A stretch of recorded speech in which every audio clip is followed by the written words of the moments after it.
করতাম, এই যদি একটু হজ বেশি করে করতাম, এটা একটা আফসোস করবে না, বরং মানুষের একটা আফসোস থাকবে যাকাত দিতে পারি নাই, সদকা ঠিক মতো করতে পারি নাই, এটার জন্য মানুষের অনেক আফসোস থাকবে, আফসোস করবে।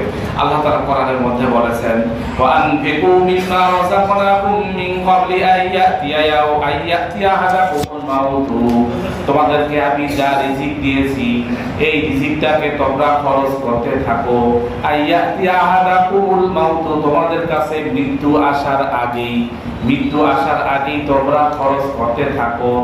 যখন মৃত্যু চলে আসবে, চলে আসার পরে বান্দা যখন মৃত্যুর ফেরেশতাকে দেখবে, ফেরেশতাকে দেখার পরে বলবে, ফায়াকুলা রাব্বি লাউলা আখখারতানি ইলা আজালিন করিব, আল্লাহ ইয়া আল্লাহ মেহেরবানি করে আমাকে একটু সুযোগ দেন, অল্প সময় সুযোগ দেন, মেহেরবানি করে আমাকে অল্প সময়ের সুযোগ দেন।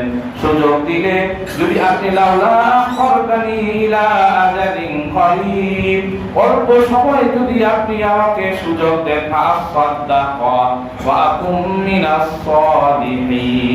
আমার যত মাল আছে সব মালগুলাকে আমি আপনার রাস্তায় সদকা করে দিব, আর আমি সৎকারদের, সৎ বান্দাদের অন্তর্ভুক্ত হয়ে যাব।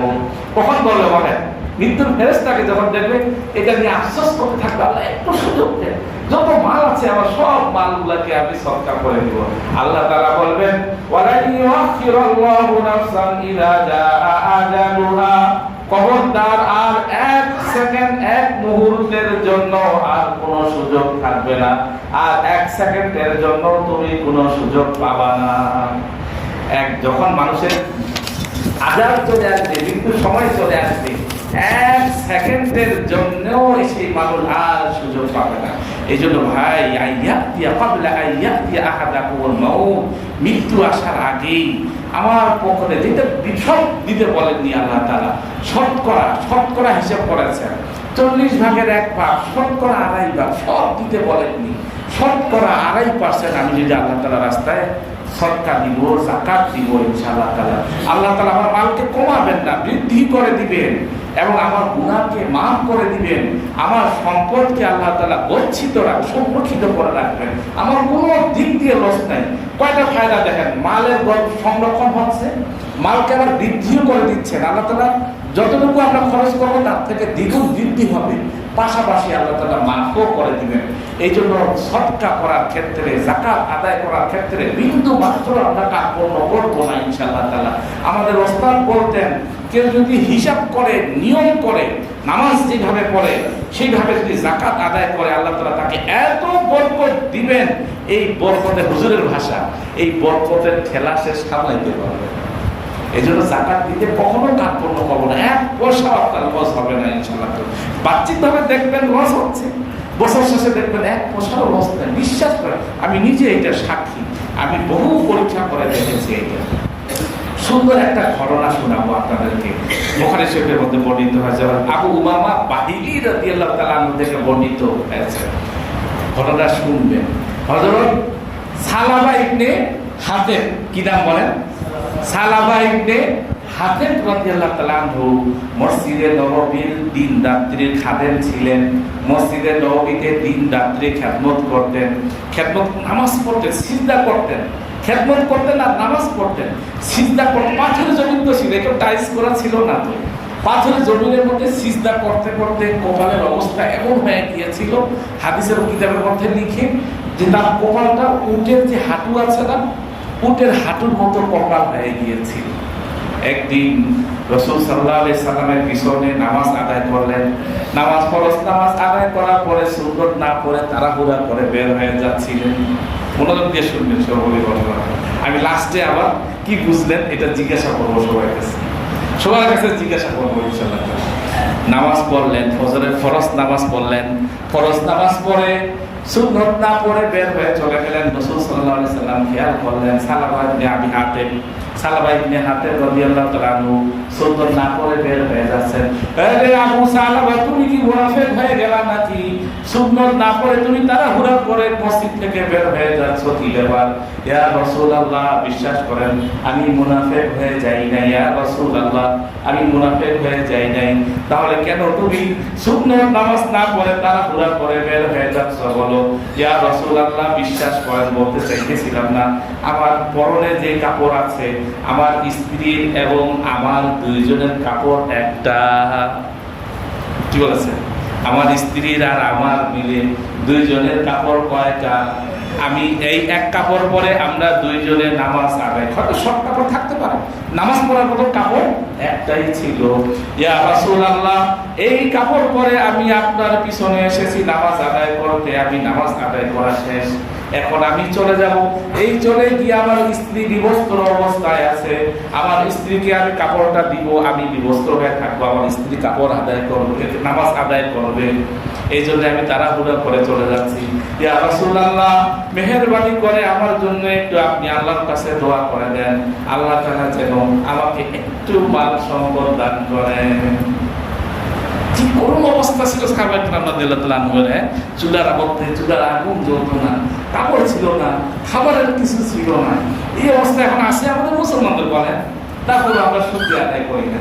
এক কাপড়ের মধ্যে জামাই এসেছে নামাজ আদায় করতে গিয়ে তুলে দিবে, স্ত্রী নামাজ আদায় করবে।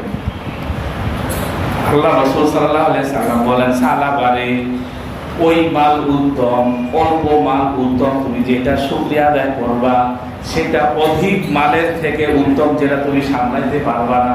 ইয়া রাসূলুল্লাহ আমার কাছে দোয়া করে দেন, দ্বিতীয়বার একটু দোয়া করে দেন আল্লাহ তাআলার জন্য একটু সম্পদ আমাকে দান করেন। সালাবা তোমার কি আল্লাহ তাআলার রাসূলের তরিকা সুন্নাত পছন্দ হয় না?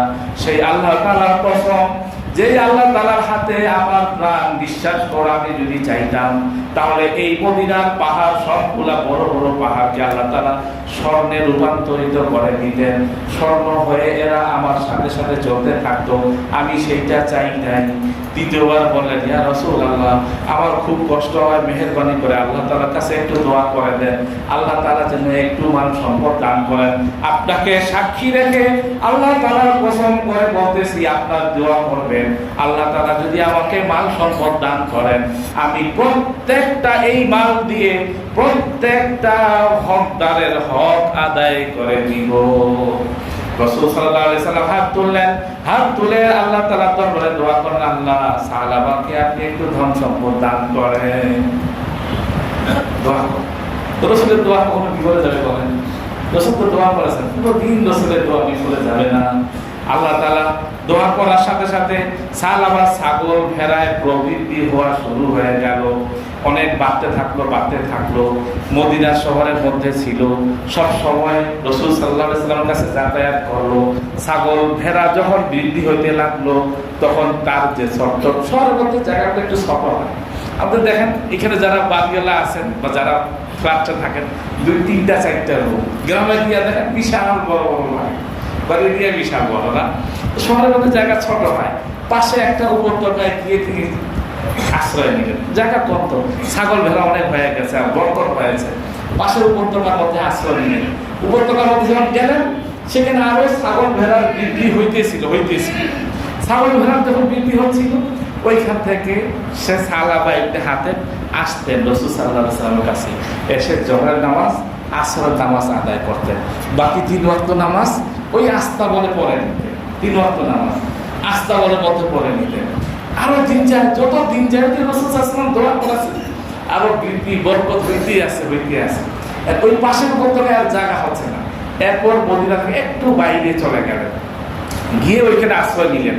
ওইখানে আশ্রয় একটু দূর হয়ে গেছে, তো প্রতিদিন আর আসতে পারেন না, শুধু জুমার দিনে আসেন রাসূল সাল্লাল্লাহু আলাইহি ওয়াসাল্লাম, জুমা পরে চলে যান, বাকি অন্যান্য নামাজগুলো আস্থা বলে পড়ে।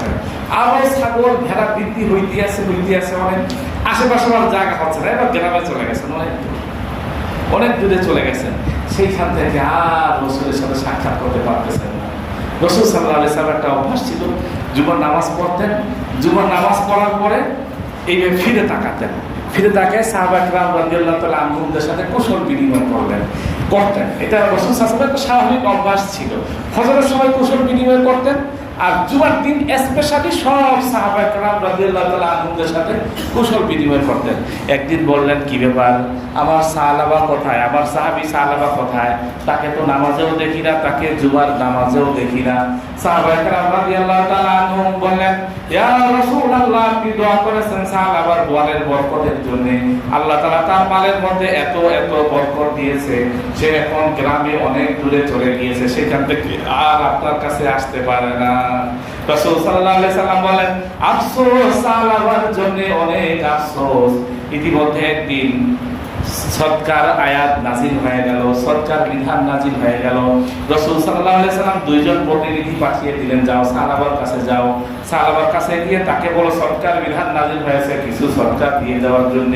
দুইজন সাহাবী সাহাবার কাছে গেল, সাহাবার কাছে গিয়ে বলল, রাসূল সাল্লাল্লাহু আলাইহি সাল্লাম পাঠিয়েছেন সদকা দেওয়ার জন্য, সদকার বিধান নাজিল হয়েছে।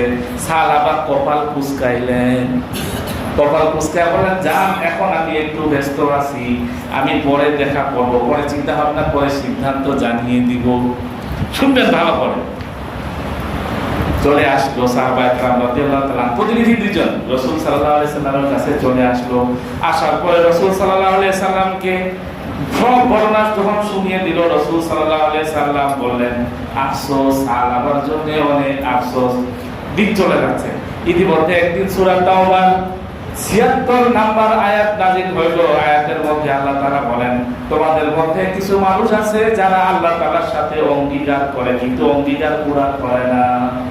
এই আয়াত যখন নাযিল হচ্ছিল, আল্লাহ রাসূল সাল্লাল্লাহু আলাইহি সাল্লাম বললেন, সাহাবার জন্য অনেক আফসোস। সাহাবার এক আত্মীয় সেই মজলিসের মধ্যে উপস্থিত ছিল, দৌড়ে গিয়া সাহাবাকে খবর দিয়ে দিল, এই সাহাবা, তোমার বিরুদ্ধে আজকে আল্লাহ তাআলার পক্ষ থেকে আয়াত নাযিল হয়েছে। অনেক মানুষ আছে যারা আল্লাহ তাআলার সাথে অঙ্গীকার করে কিন্তু প্রয়োজন পুরা হয়ে গেলে আর অঙ্গীকার পুরা করে না, অঙ্গীকার করে কিন্তু অঙ্গীকারটাকে পুরা করে না। সাহাবা রাদিয়াল্লাহু তাআলা আনহু যখন শুনলেন যে আল্লাহ তাআলা আয়াত নাযিল করেছেন তার বিরুদ্ধে, কপালটাকে থাপড়াইতে থাপড়াইতে আশ্রাইতে সদকার মাল নিয়ে রাসূল সাল্লাল্লাহু আলাইহি সাল্লামের কাছে চলে আসলেন।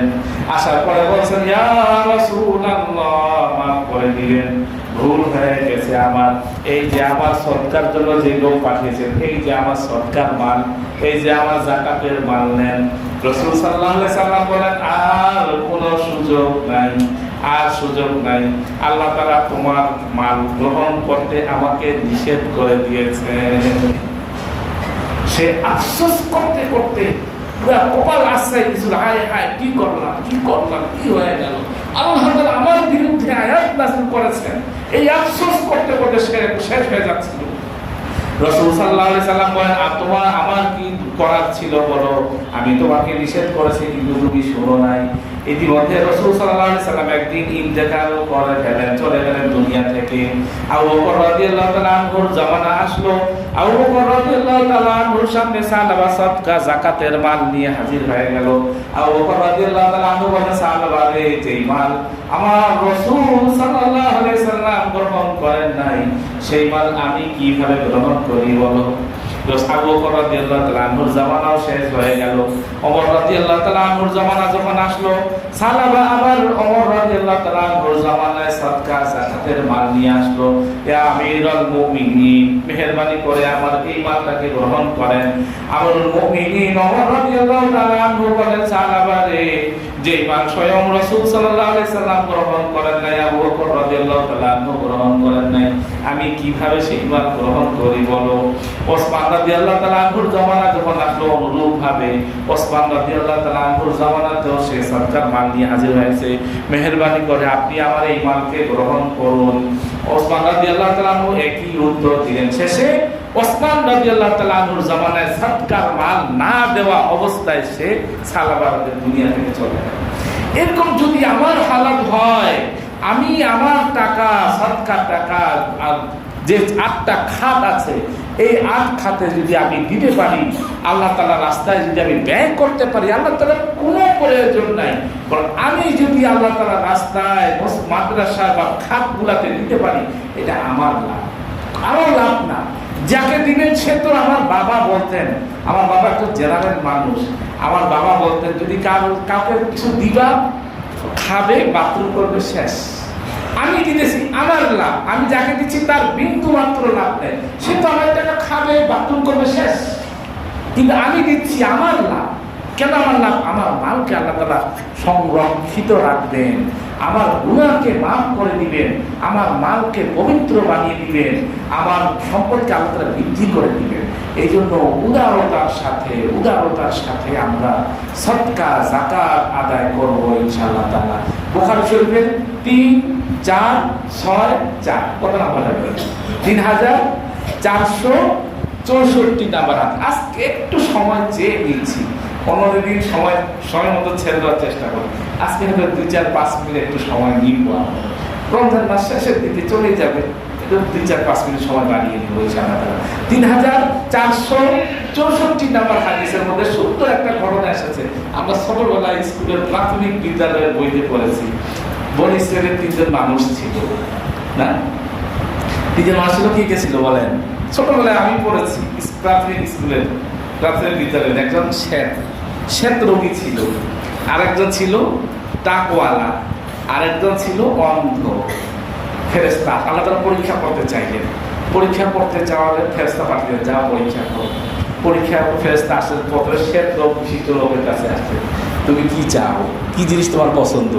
আমার এই গায়ের রংটা অনেক কেমন জানি একদম, মানুষ আমাকে পছন্দ করে না, ঘৃণা করে। আমার কাছে সুন্দর চামড়া, কোমল চামড়া, সুন্দর রং পছন্দ। যদি আমার শ্বেত রোগটা চলে যেত, আমার চামড়াটা যদি সুন্দর হতো, মানুষ আমাকে ঘৃণা করে। ফেরেশতা হাত বুলিয়ে দিলেন, এই হাত বুলিয়ে যখন দিলেন, সাথে সাথে সে সুন্দর চেহারা, সুন্দর কালার, সুন্দর কোমল চামড়া বিশিষ্ট হয়ে গেল। কি পছন্দ তোমার? কোন ধরনের সম্পদ পছন্দ? আল্লাহ তাআলা যদি আমার উট পছন্দ, আল্লাহ তাআলার কাছে দোয়া করেন, 10 মাসের একটা গর্ভবতী উটনি তাকে দেওয়া হয়ে গেল। চলে গেলেন টাকওয়ালার কাছে, তোমার কি পছন্দ? আমার চুলের মধ্যে, মাথার মধ্যে কোনো চুল নাই, টাক, মানুষ আমাকে অপছন্দ করে, ঘৃণা করে। আমার মাথার মধ্যে যদি একটু চুল হাত দিত আল্লাহ তাআলা, তাহলে আমি খুব ভালো লাগতো আমার কাছে। মাথার মধ্যে হাত দিয়ে দিলেন, সাথে সাথে চুলে পরিপূর্ণ হয়ে গেল। তোমার কি চাহিদা? আল্লাহ তাআলা যদি আমাকে একটা গাভী দিতেন, ঠিক আছে। দোয়া করলেন, 10 মাসের একটা গর্ভবতী গাভী তাকে আল্লাহ তাআলা দিয়ে দিলেন। চলে গেলেন অন্ধের কাছে। অন্ধের কাছে যাওয়ার পরে, তোমার কি পছন্দ? আমি আল্লাহ তাআলার নিয়ামত দেখতে পারি না, আল্লাহ কিছুই দেখতে পারি না, আমার ইচ্ছা আল্লাহ তাআলার নিয়ামত দেখবো, দুনিয়াটাকে একটু দেখবো। আল্লাহ তাআলা যদি আমার অন্ধত্বটাকে দূর করে দিতেন, হাতের সাথে চোখ বুলিয়ে দিলেন, ফেরেশতা ভালো হয়ে গেল। তোমার কি পছন্দ? বলেন যে আমার ছাগল পছন্দ। তো ওই 10 মাসের গর্ভবতী ছাগল দিয়ে দিল, ছাগি দিয়ে দিল। দিন যাচ্ছে, কারো উট দিয়ে ময়দান ভরে গেছে। দিন যাচ্ছে, কারো গরু দিয়ে ময়দান ভরে গেছে। বুখারী শরীফের হাদিস 3464 নাম্বার হাদিস। দিন গেছে, যাচ্ছে, কারো ছাগল দিয়ে পুরো ময়দান ভর্তি গেছে। তো এগুলো হয়েছে কেন? পরীক্ষায় যখন এই হাদিস আমি মোতালা করতেছিলাম, তখন আমার মনে হচ্ছিল, বিশেষ করে বলতেছি, কিছুদিন পরে ফেরেশতা আসলেন। যখন উট, গরু, ছাগল দিয়ে মাঠ ভরা, কিছুদিন পরে ফেরেশতা আসলেন। ফেরেশতা আসে বলেন, আমি অনেক নিঃস্ব, আমি অনেক অসহায়, আমি একজন মুসাফির, বাড়িতে যে যাবো কোনো সহায় সম্বল আমার কাছে নাই। মেহেরবানি করে তুমি তোমার যে একটা উট যদি আমাকে দিতা, আমি এইটা রসিলায় বাসায় চলে যেতে পারতাম। তোর কপাল কুচকায় বলে, না না না, এখন সময় নেই, এখন আমার সময় নেই, আমার অনেক ব্যস্ততা। সে বলা রোগীর কাছে এসেছে, আমার অনেক ব্যস্ততা, এখন সময় নেই, পরে আসবা, যাও। ফেরেশতা বলে, আমি তোমাকে চিনতে পেরেছি, মনে হচ্ছে তুমি না শ্বেতওয়ালা ছিলা, তুমি না ফকির মিসকিন ছিলা, আল্লাহ তাআলা তোমাকে শ্বেত রোগ ভালো করে দিয়েছেন, তোমাকে অনেক ধন সম্পদের মালিক বানিয়ে দিয়েছেন। না না না না, অসম্ভব, এই এত ধন সম্পদ আমি পরিশ্রম করে করেছি, আমার বাপ দাদার থেকে আমি এই ধন সম্পদ প্রাপ্ত হয়েছি। ঠিক আছে, আল্লাহ তাআলা তুমি যেরকম ছিল ওইরকমই যেন তোমাকে বানিয়ে দেন। চলে গেলেন টাকওয়ালার কাছে, সেম কথা বললেন, সেম ভাবে সে শ্বেতওয়ালার মতো জবাব দিল। ফেরেশতা পরীক্ষা করছেন, সংক্ষেপে বলছি। এরপর গেলেন ছাগলওয়ালার কাছে। ছাগলওয়ালার কাছে বলে, আমি অনেক নিঃস্ব, আমি অনেক অসহায়, মেহেরবানি করে, আমি বাসায় যাওয়ার মতো কোনো পরিস্থিতি আমার নাই, একটা ছাগল যদি আমাকে তুমি দিতে আল্লাহ তাআলার ওয়াস্তে, তাহলে আমি এইটা রসিলায় হয়তো কোনোভাবে বাসায় চলে যেতাম। অন্ধওয়ালা লোকটা বলে, হ্যাঁ হ্যাঁ, আমি আসলেই একটু অন্ধ ছিলাম, আমার কিছুই ছিল না দুনিয়াতে। আল্লাহ তাআলা মেহেরবানি করে আমাকে এত সব ধন সম্পদ দিয়েছেন। ভাই, তোমার যা লাগে, যেই কয়টা লাগে তুমি আল্লাহর রাস্তায় নিয়ে যাও, আমি তোমার কাছে বিন্দু মাত্র প্রশংসার দাবি করব না, যা লাগে নিয়ে যাও। ফেরেশতা তখন বললো, আমি তোমাদের কাছে পরীক্ষা করার জন্য এসেছিলাম। আল্লাহ, তুমি পরীক্ষায় পাশ করেছো, আল্লাহ তাআলা তোমার ছাগলের মধ্যে আরো বরকত দান করুন। কিন্তু তোমার যে দুই সাথী আছে ওদের কাছে এসেছিলাম, ওরা পরীক্ষা পাশ করে নাই, ওদের সম্পদ আবার আল্লাহ তাআলা ছিনিয়ে নিয়ে যায়। এই হাদিস যখন আমি পড়ি, মোতালা করি, আমার কাছে মনে হচ্ছিল রাস্তাঘাটে কত মানুষ আমাদের কাছে চেয়ে বসে, কত মানুষ ফোন করে চায়, হুজুর বা হুজুর এই ধরনের বিপদে পড়েছি, এই ধরনের প্রবলেমের মধ্যে পড়েছি, বা কিছু দেন, কত মানুষ আমাদের কাছে চেয়ে বসে। আমার কাছে মনে হয় আল্লাহ তাআলা যদি পরীক্ষা করার জন্য এই লোকটাকে পাঠিয়ে দিয়ে থাকেন, আর আমি যদি ফেল করে থাকি, তাহলে আমার সম্পদ সব আল্লাহ তাআলা নিয়ে তো যাবেনই সম্পদ, কিন্তু আমি আল্লাহর হুকুম অমান্য করার কারণে গুনার মধ্যে লিপ্ত হয়। এই জন্য মনে রাখবেন, ও আম্মা সাইলা ফালা তানহার, কেউ যদি আপনার আমার কাছে চেয়ে বসে, কোনোদিন ধমক দিব না, বড় উত্তম কথা যদি দিতে না পারি, উত্তম কথায় আমরা তাকে বিদায় দিব, উত্তম কথা। আল্লাহ তাআলা আমাদের তৌফিক দান করুন। আর বেশি বেশি করে, রমজান মাসে গত সপ্তাহে বলেছিলাম, বেশি বেশি করে সাদকা, বেশি বেশি করে যাকাত। আপনাদের যাকাতের যে মাসরাফ আছে, যাকাতের মাসরাফ বলে আপনি, আল্লাহ তাআলা সূরা তাওবার মধ্যে বলেছেন, ইন্নামাস সাদাকাতু লিল ফুকারা'i ওয়াল মাসাকিন ওয়াল 'আমিলিনা 'আলাইহা ওয়াল মুআল্লাফাতি কুলুবুহুম ওয়া ফির রিকাবি ওয়াল গানিমিনা ওয়া ফি সাবিলিল্লাহি ওয়া ফিস সাবিল। যারা ফকির, যারা মিসকিন, এদেরকে আমরা যাকাত দিতে পারবেন। আর যারা যারা দাস মুক্তির জন্য দিন দিতে যাকাত দিতে পারবেন, ঋণগ্রস্তদেরকে যাকাত দিতে পারবেন। যারা আল্লাহ তাআলা রাস্তায় জিহাদে রত আছে তাদেরকে যাকাত দিতে পারবেন। এবং ওয়াবনিস সাবিল, যারা আল্লাহ তাআলা রাস্তায় আছে তাদেরকে মুসাফির আছে, ঘরে সম্পদ আছে, সফর অবস্থায় আছে, কিছু নাই এখন বর্তমানে, পরিচিত মানুষও নাই, কোনো ব্যবস্থা নাই, তাকেও আপনারা যাকাতের টাকা দিতে পারবেন। আপনাদের সামনে আমার আবেদন, আপনাদের সাথে আপনাদেরই মাদ্রাসায় আশরাফুল মাদারিস, এখানে আপনারা আপনাদের যাকাতের টাকা যেখানে দেন, একটা অংশ দেন আপনাদের এলাকার মাদ্রাসা। মনে রাখবেন, এলাকার মাদ্রাসা যদি চালু থাকে, এলাকার মাদ্রাসার মধ্যে বক্তব্য হেফজখানা যখন চালু থাকবে, এলাকার মধ্যে আলেওয়ালা আযাবকে আল্লাহ তাআলা দূর করে দিবেন। এই জন্য এলাকার মাদ্রাসাকেও চালু রাখতে হবে। এই যে গরিব গুলো অনেক ছাত্র এখানে ফ্রি খায়, টোটালি ফ্রি খায়, আমি সাক্ষী দিচ্ছি আপনাদেরকে। অনেক ছাত্র ফ্রি খায়, একদম 1 টাকাও দেয় না। অনেক ছাত্র মাসে 500 টাকা দেয়, আপনার খোঁজ নিয়ে দেখবেন। অনেকে 1000 টাকা দেয়। 1000 টাকা দিয়ে কি করে কি খাওয়ানো হয়? এই আপনাদের এই টাকাগুলো এই মাদ্রাসার বুড়াবার ফান্ড আছে, একটা বুড়াবার ফান্ডে চলে যায়। সেখান থেকে ওই যে ফ্রি খায় ছাত্ররা, খেয়ে এলেন শিখে, তাদের পিছনে ব্যয় করা হয়। যারা অল্প কিছু টাকা দিয়ে থাকে তাদের পিছনে ব্যয় করা হয়। এই জন্য মাদ্রাসার একজন প্রতিনিধি হিসেবে আমি এই আপনাদের সামনে উপস্থিত আছি। আমার মাধ্যমেও আপনারা দিতে পারেন যদি মন চায় ইনশাআল্লাহ তাআলা। কিন্তু যাকাত পাই আন্দাজ করে না, আন্দাজ করে দিব না। যাকাত পাই টু পাই হিসাব করে, যাকাতের কত টাকা আমার যাকাত এসেছে পাই টু পাই হিসাব করে, তারপর আমরা যাকাত দিব ইনশাআল্লাহ তাআলা। আন্দাজ করে দিব, যদি একটু কম হয়ে যায় যাকাত আদায় হবে। 4 রাকাত নামাজ 3 রাকাত যদি পড়ি হইল না। এজন্য 100 টাকা যাকাত এসেছে, যদি আমি আন্দাজ করে 99 টাকাও দিই, তাও আমার যাকাত না আদায় হয়নি, এটা বন্ধ হবে। এজন্য হিসাব করে আমরা যাকাত দিব। আন্দাজ করে যদি দিই তাহলে বেশি করে দেওয়ার চেষ্টা করব ইনশাআল্লাহ তাআলা। আল্লাহ তাআলা আমাদের সবাইকে তৌফিক দান করুন। আরেকটা বিষয় বলেছিলাম, সংক্ষেপে বলে ইতিকাফ। ইতিকাফ মানে হলো আল্লাহ তাআলা সন্তুষ্টির জন্য মসজিদে অবস্থান করা, নির্দিষ্ট দিনে আল্লাহ তাআলা সন্তুষ্টির জন্য মসজিদে অবস্থান করাকে ইতিকাফ করে। ইতিকাফ 3 ধরনের ইতিকাফ আছে, একটা ওয়াজিব ইতিকাফ, একটা সুন্নত ইতিকাফ, আর একটা নফল ইতিকাফ। ওয়াজিব ইতিকাফ যদি আপনি মান্যত করে থাকেন যে আল্লাহ তাআলা যদি আমার এই কাজটা করে দেন, সমাধান করে দেন, আমি ইতিকাফ করব, এটা ওয়াজিব হয়ে যায়। সুন্নত ইতিকাফ রমজানের শেষ 10 দিন ইতিকাফ করা, এটা সুন্নত। রাসূল সাল্লাল্লাহু আলাইহি সাল্লাম প্রত্যেক রমজানে নিজের ইতিকাফ করেছেন। রাসূল সাল্লাল্লাহু আলাইহি সাল্লামের আজওয়াজে মুতাহহারা যারা ছিল, বিবি সাহেবান যারা ছিল, এরাও ইতিকাফ করেছেন। 1 বছর কোনো কারণে বাদ পড়েছিল, সেটাকে পরবর্তী শাওয়াল মাসে রাসূল সাল্লাল্লাহু আলাইহি সাল্লাম কাজা আদায় করে নিয়েছিলেন। যারা ইতিকাফ করবে ইবনে আব্বাস রাদিয়াল্লাহু তাআলা আনহু বলেন, কেউ যদি একদিন যদি ইতিকাফ করে, আল্লাহ তাআলা তার থেকে জাহান্নামকে 3 খন্ড দূর করে দিবেন।